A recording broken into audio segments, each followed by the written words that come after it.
अच्छा जी, दूसरी शादी के ਜਿਹੜੇ ख्वाहिशमंद अफराद ने वो ये वीडियो ਨੂੰ ਲਾਜ਼ਮੀ ਦੇਖਣਗੇ क्योंकि एक शख्स है ਜਿਹਦੇ ਨਾਲ बहुत ज़्यादा ज़्यादती हुई है।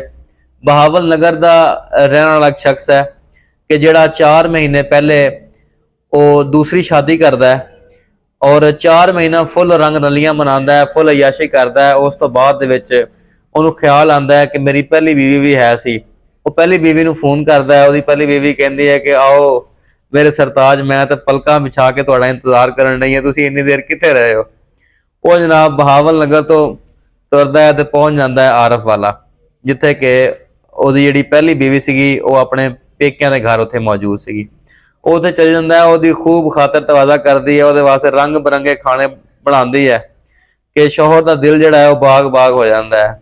ਉਹ ਉੱਥੇ ਖਾਣਾ ਛਾਣੇ ਖਾਂਦਾ ਹੈ। ਉਸ ਤੋਂ ਬਾਅਦ 'ਚ ਉਹਨੂੰ ਲਾਸਟ ਦੇ ਵਿੱਚ ਸੇਵੀਆਂ ਪੇਸ਼ ਕਰਦੀ ਹੈ, ਨਾਲ ਉਹਨੂੰ ਚਾਹ ਦਿੰਦੀ ਹੈ। ਉਹ ਜਦੋਂ ਸਾਰਾ ਕੁਝ ਖਾ ਪੀ ਲੈਂਦਾ ਹੈ ਤੇ ਉਸ ਤੋਂ ਬਾਅਦ ਉਹਨੂੰ ਨਾਗਨੂਦਗੀ ਛਾ ਜਾਂਦੀ ਹੈ।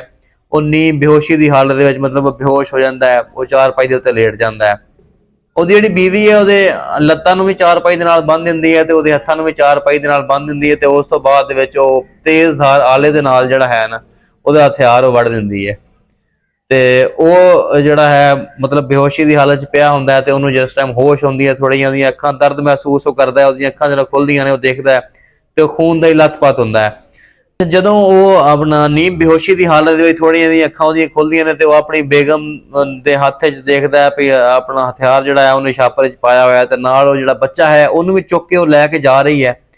ਤੇ ਉਹ ਉੱਠਣ ਦੀ ਕੋਸ਼ਿਸ਼ ਕਰਦਾ ਹੈ, ਜਦਕਿ ਉਹ ਦੇਖਦਾ ਹੈ ਕਿ ਉਹਦੀ ਲੱਤਾਂ ਵੀ ਚਾਰਪਾਈ ਦੇ ਨਾਲ ਬੰਨੀਆਂ ਹੋਈਆਂ ਨੇ, ਉਹਦੇ ਹੱਥ ਵੀ ਚਾਰਪਾਈ ਨਾਲ ਬੰਨੇ ਹੋਏ ਨੇ।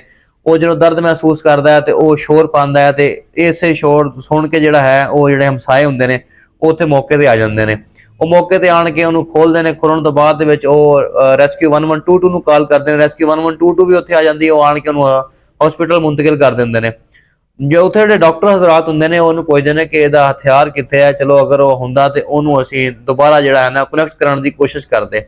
ਲੇਕਿਨ ਉਹ ਤੇ ਉਹਦੀ ਬੇਗਮ ਛਾਪਰ ਦੇ ਚ ਪਾ ਕੇ ਲੈ ਕੇ ਜਾ ਚੁੱਕੀ ਸੀ ਕਿਉਂਕਿ ਉਹ ਉਹਨੂੰ ਸਜ਼ਾ ਦੇਣ ਦੇ ਵਿੱਚ ਬਹੁਤ ਸੀਰੀਅਸ। FIR ਦਾ ਜਿਹੜਾ ਮਤਨ ਹੈ, ਜਿਹੜੀ FIR ਦਰਜ ਹੁੰਦੀ ਹੈ ਉਹ FIR ਵੀ ਇਹ ਜਿਹੜੀ ਕਿ ਸਕਰੀਨ ਦੇ ਉੱਤੇ ਨਜ਼ਰ ਵੀ ਆ ਰਹੀ ਹੈ ਕਿ ਉਹ FIR ਦੇ ਵਿੱਚ ਇਹ ਚੀਜ਼ ਦੱਸੀ ਜਾਂਦੀ ਹੈ ਕਿ ਇਹ ਆਪਣਾ ਮੈਂ ਬਹਾਵਲ ਨਗਰ ਦਾ ਰਹਿਣ ਵਾਲਾ ਤੇ 4 ਮਹੀਨੇ ਪਹਿਲੇ ਜਿਹੜੀ ਹੈ ਮੈਂ ਉਹ ਦੂਸਰੀ ਸ਼ਾਦੀ ਕੀਤੀ ਸੀਗੀ। ਮੇਰੀ ਪਹਿਲੀ ਬੇਗਮ ਨੂੰ ਇਸ ਚੀਜ਼ ਦਾ ਰੰਜ ਸੀਗਾ ਕਿ ਉਹਨੇ ਮੈਨੂੰ ਹੁਣ ਮਤਲਬ ਮੈਂ ਉਹਨੂੰ ਮਿਲਣ ਆਇਆ ਤੇ ਉਹਨੇ ਮੈਨੂੰ ਖਾਣੇ ਦੇ ਵਿੱਚ ਨਸ਼ਾਵਰ ਅਦਵਿਆਤ ਪਿਲਾ ਕੇ ਤੇ ਮੇਰਾ ਜਿਹੜਾ ਹੈ ਉਹ ਹਥਿਆਰ ਉਹਨੂੰ ਵੱਢ ਦਿੱਤਾ ਹੈ। ਤੇ ਉਸ ਤੋਂ ਬਾਅਦ ਦੇ ਵਿੱਚ ਜਿਹੜਾ ਹੈ ਨਾ ਉਹ ਮੇਰੇ ਨਾਲ ਬਹੁਤ ਜ਼ਿਆਦਾ ਜ਼ੁਲਮ ਜ਼ਿਆਦਤੀ ਹੋਈ ਹੈ।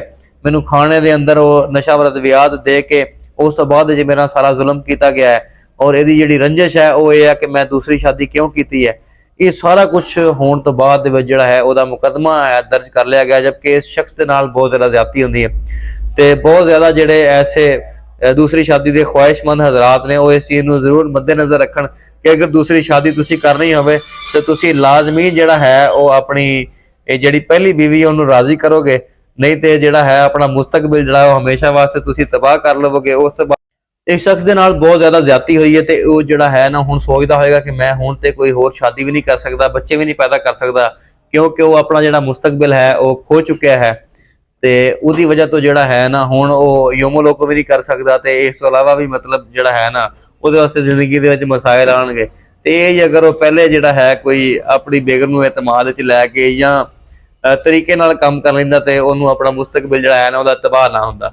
ਤੇ ਜਿਹੜੇ ਦੂਸਰੀ ਸ਼ਾਦੀ ਦੇ ख्वाहिशमंद ਨੇ ਉਹ ਲਾਜ਼ਮੀ ਜਿਹੜਾ ਹੈ ਉਹ ਇਸ ਚੀਜ਼ ਨੂੰ ਮੱਦੇਨਜ਼ਰ ਰੱਖਦੇ ਹੋਏ ਜਿਹੜਾ ਹੈ ਉਹ ਇਹ ਕਦਮ ਉਠਾਉਣ।